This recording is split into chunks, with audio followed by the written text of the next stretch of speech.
Montreal, July 13th, 1983. 40,000 people packed into Olympic Stadium, the massive concrete arena built for glory, now pulsing with anticipation. The Serious Moonlight Tour had already become legendary across North America, but nobody in that crowd could have predicted what would happen when the house lights dimmed and David Bowie stepped onto the stage. What transpired in those electric minutes would become one of rock history's most debated moments. A story whispered among fans for decades, but never fully understood. Until now. The summer of 1983 belonged to Bowie. Let's Dance had exploded across radio stations worldwide, selling over 10 million copies and transforming him from cult icon into genuine pop royalty. At 36 years old, he had successfully reinvented himself once again, trading the experimental sounds of his Berlin era for something more accessible, more commercial, and infinitely more successful. The white suit, the blonde hair slicked back, the confident swagger, all of it signaled a new David Bowie, one who had conquered his demons and emerged triumphant. Before we continue with this incredible story, if you're fascinated by the untold chapters of David Bowie's life, the moments that changed music history forever, subscribe to our channel. We bring you the deep dives, the forgotten incidents, the truth behind the legends. Now, back to that fateful night in Montreal. The Serious Moonlight Tour was massive by any standard, a carefully orchestrated spectacle that brought together state-of-the-art production, a tight band of virtuoso musicians, and Bowie's undeniable charisma. Carlos Alomar on guitar, Carmine Rojas on bass, Tony Thompson on drums. These were masters of their craft, hand-picked to deliver perfection night after night. The set list blended new material from Let's Dance with carefully selected classics, songs that satisfied longtime fans while introducing newer audiences to the depth of Bowie's catalog. Olympic Stadium presented unique challenges. The venue was enormous, designed for sporting events rather than concerts, and its acoustics were notoriously difficult. Sound bounced off concrete walls in unpredictable ways, creating dead zones where music seemed to disappear. The stage crew had worked tirelessly to compensate, positioning speakers with mathematical precision, but performing in such a space required adaptation and trust. The concert had been underway for nearly an hour, and the energy was building steadily. Bowie had just finished Modern Love, the crowd singing along to every word, when he transitioned into one of his most beloved songs from the rise and fall of Ziggy Stardust. As the opening notes rang out, a visible shift occurred in the audience. This was the song that had made many of them fall in love with Bowie in the first place, back when he was still that alien creature with red hair and platform boots. That was when it happened. From somewhere in the general admissions section near the Uttai stage, a figure broke through the barrier separating fans from performers. Security reacted immediately, but the individual was fast, fueled by something more than mere enthusiasm. In seconds, he had crossed the distance between crowd and stage, his hands reaching out, grabbing onto Bowie's leg as the singer continued performing. The band did not stop playing. The audience sensed rather than saw the disruption, a ripple of confusion spreading outward like waves on water. What happened next would be replayed in memories for decades. Security guards converged on the stage, but before they could intervene, Bowie did something that stunned everyone present. He did not pull away, did not show fear or anger. Instead, he stopped singing, looked down at the man clinging to his leg, and in a gesture that seemed to freeze time itself, he reached down with his free hand and touched the man's face. A gesture so gentle, so unexpected, that even the guards hesitated. The man, who witnesses later described as appearing intoxicated, tears streaming down his face, said something.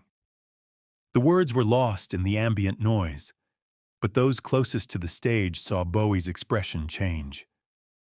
Something passed between them in that moment, an exchange that transcended the usual boundaries between performer and audience. Bowie's hand remained on the man's face for what felt like an eternity, but was likely only seconds, and then he nodded, once, decisively. Security moved in, gently but firmly removing the man from the stage. And here is where the story takes its most remarkable turn. Instead of allowing security to escort the intruder away completely, Bowie held up his hand, stopping the guards. He gestured toward the side of the stage, toward the wings. The security team, confused but obedient, followed his instruction, taking the man not out of the venue, but backstage. The music continued, and Bowie returned to singing as if the interruption had been planned. But everyone who had witnessed the encounter knew something significant had occurred. In the control booth high above the stadium floor, the tour manager reached for his radio, barking questions at the security chief. What just happened?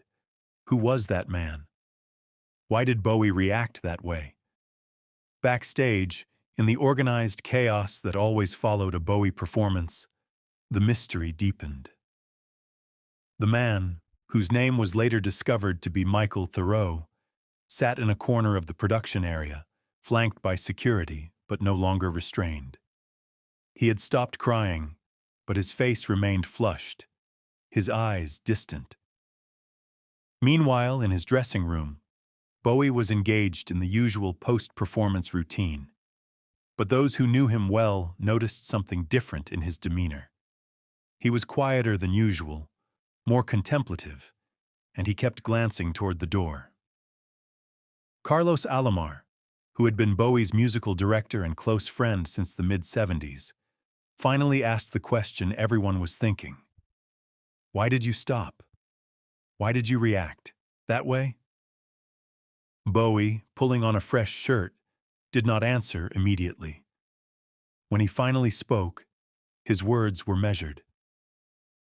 I saw something in his eyes, he said, something I recognized. Alomar waited for more, but Bowie offered nothing further, simply asking if the man was still in the building. When told yes, Bowie said he wanted to speak with him. What happened in the 20 minutes that followed became the subject of intense speculation.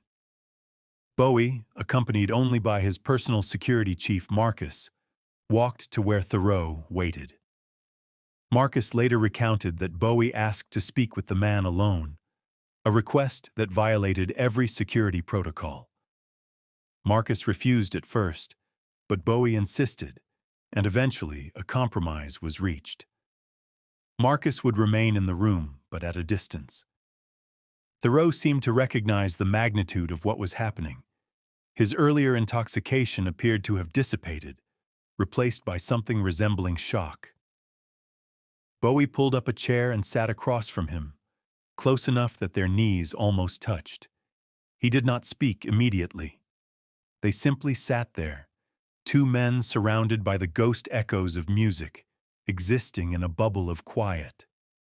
When Bowie finally spoke, his voice was low enough that Marcus could not hear the words, only the tone, which was gentle, almost paternal. Theroux responded, his own voice shaking, and what unfolded was not an interrogation, but a conversation. At one point, Theroux began crying again, and Bowie reached out, placing a hand on his shoulder. At another point, both men laughed, a sound so unexpected that Marcus found himself smiling. The conversation lasted approximately 15 minutes. When it concluded, Bowie stood, and Theroux did the same. They embraced, not the brief hug of strangers, but the genuine embrace of two people who had shared something meaningful.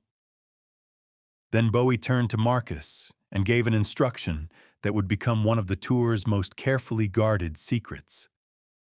He asked Marcus to arrange for Theroux to be given a seat for the next night's show in Toronto in the VIP section, with full backstage access afterward. The Toronto show proceeded without incident. Theroux was there, exactly where Bowie had requested, and after the performance, he was escorted backstage once again. This time, the interaction was brief, public, witnessed by numerous crew members. Bowie introduced Theroux to several people, treating him not as an intruder but as a guest. They spoke for perhaps 5 minutes, shook hands, and then Theroux departed. For months afterward, speculation ran rampant among those who had witnessed these events. What had Theroux said on that stage? What had they discussed in private? Various theories circulated, but no definitive answers emerged. The official tour documentation made no mention beyond a brief security report. Press coverage was minimal, but in 1987, 4 years after the Montreal incident, a piece of the puzzle surfaced. A Canadian music journalist named Sarah Chen, working on a retrospective article about the Serious Moonlight Tour, managed to track down Michael Theroux. He was living in Ottawa, working as a carpenter, seemingly far removed from the world of rock concerts.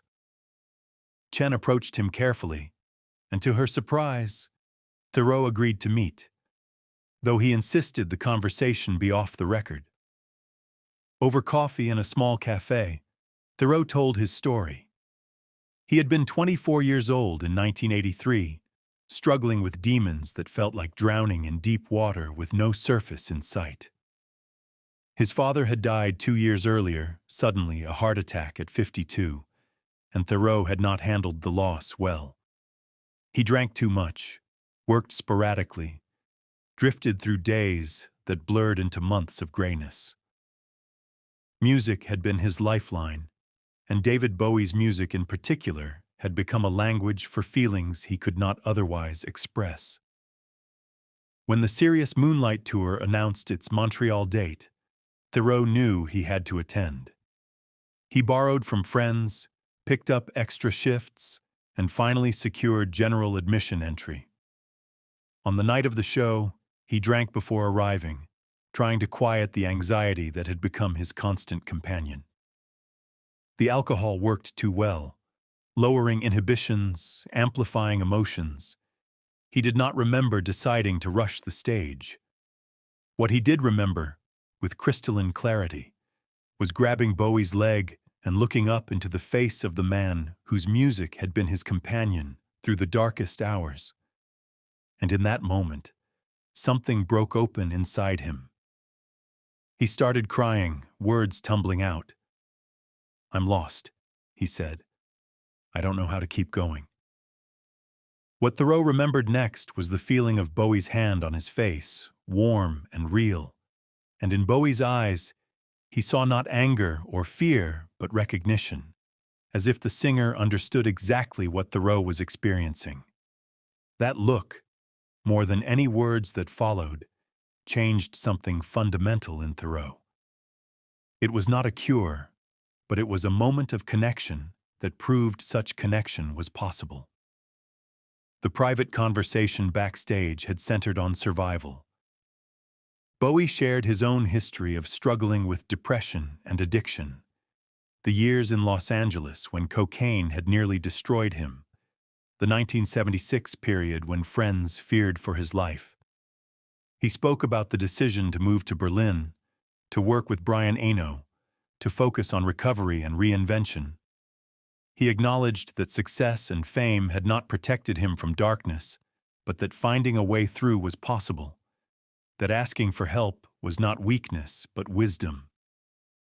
Theroux left that encounter with more than just memories.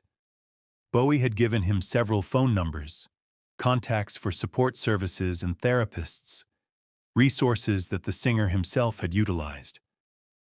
More importantly, he left with the knowledge that his pain was part of a larger human experience, that even David Bowie had faced similar struggles and found ways to continue. Sarah Chen, listening to Thoreau's story in that Ottawa cafe, was moved to tears. She asked if she could share the story anonymously. Theroux considered seriously before agreeing, with one condition. Any telling had to emphasize that Bowie's response was consistent with how he treated people generally, especially those who were struggling. It was not about Theroux being special, but about Bowie being extraordinary in his humanity. Chen published a version of the story in 1988 in a small Canadian music magazine that has since ceased publication. The article attracted little attention at the time, but among those who read it, it served as confirmation of something they had suspected, that the incident represented something meaningful about who David Bowie was beyond the costumes and characters. Michael Theroux, in the years following 1983, slowly rebuilt his life. He sought help for his depression, attended support groups, reconnected with family. The process was not linear or easy, but he persevered.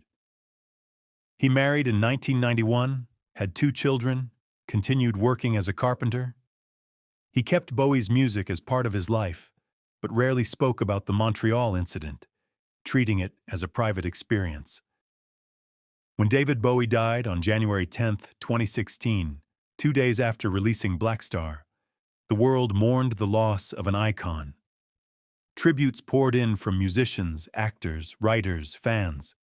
Michael Theroux, reading the news in his Ottawa home, sat quietly for a long time.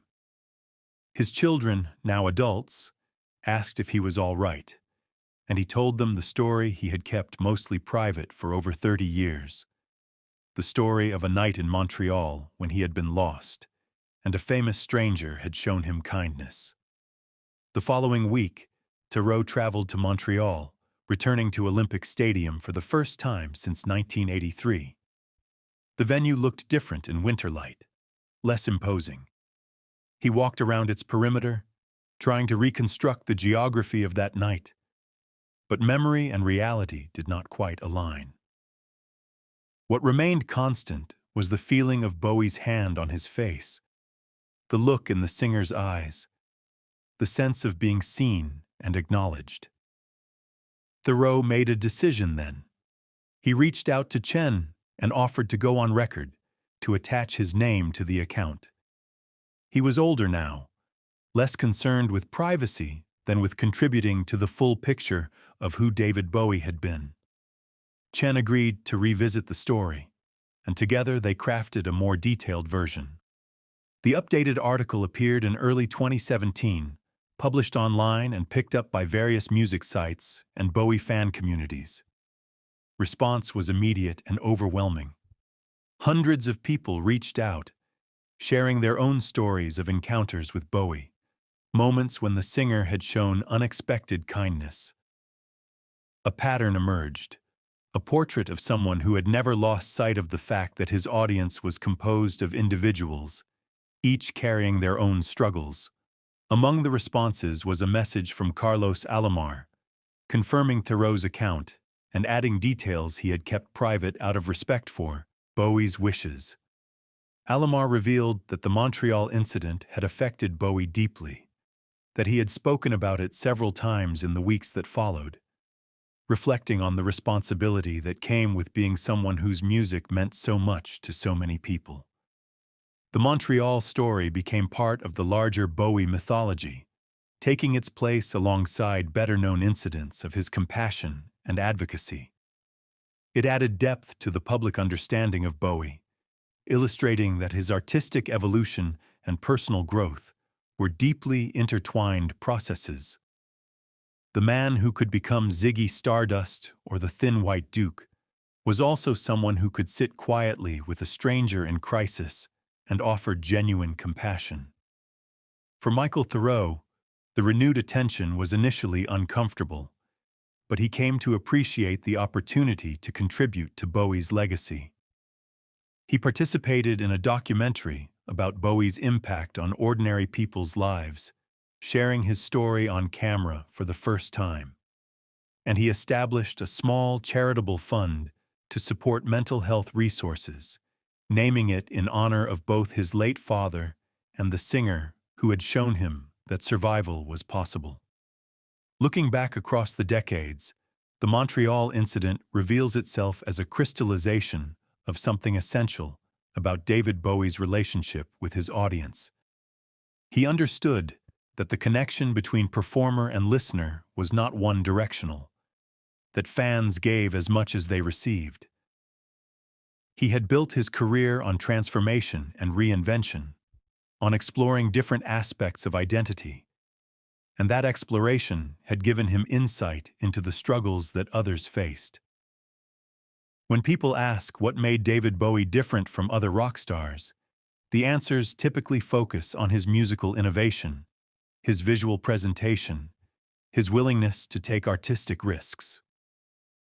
All of that is true, but the Montreal incident points to something equally significant: his capacity for empathy, his recognition that beneath the spectacle was a more fundamental exchange of human energy and emotion.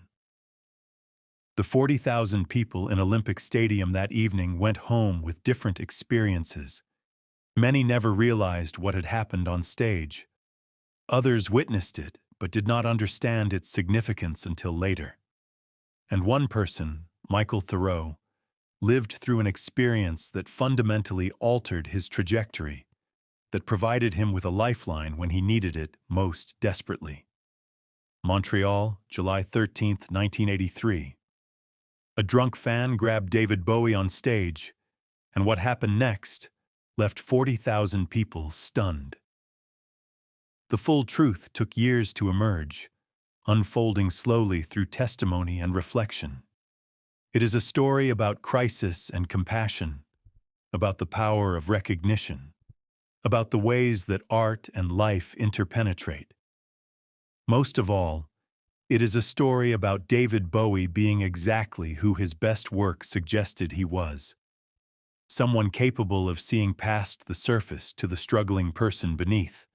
Someone who understood that sometimes the most important performance occurs when the spotlights dim and two people simply talk, honestly, about what it means to survive.